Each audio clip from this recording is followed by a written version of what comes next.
ان کی عقل اور غرور اس نے نبی کے پاس ان کو نہیں آنے دیا۔ یہ کہتے تھے کہ ہم تو مکہ کے بڑے بڑے سردار ہیں، بڑے بڑے تاجر ہیں، لوگ ہمارے پاس آتے ہیں، مال و دولت ہمارے پاس ہے، سب سرمایہ تو ہمارے پاس ہے، یہ نبی تو غریب ہے، اس کے پاس تو کچھ بھی نہیں ہے۔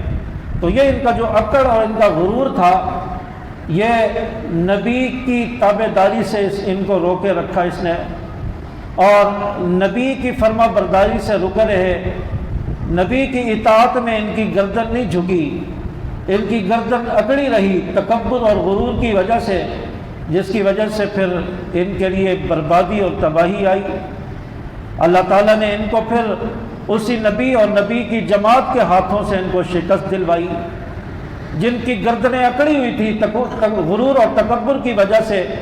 ان کی عقل کو پھر اللہ تعالیٰ نے ان صحابہ سے، وہ غریب لوگ جو نہتے تھے، جن کے پاس کچھ نہیں تھا، صرف ایمان کی طاقت تھی، ان کے ذریعے اللہ تعالیٰ نے ان کے غرور، ان کے عقل، ان کے مال و دولت کو خاک میں ملوا دیا، اور دنیا کو بتا دیا کہ غرور اور تکبر یہ کسی کام نہیں آئے گا، کام آئے گا تو ایمان کام آئے گا۔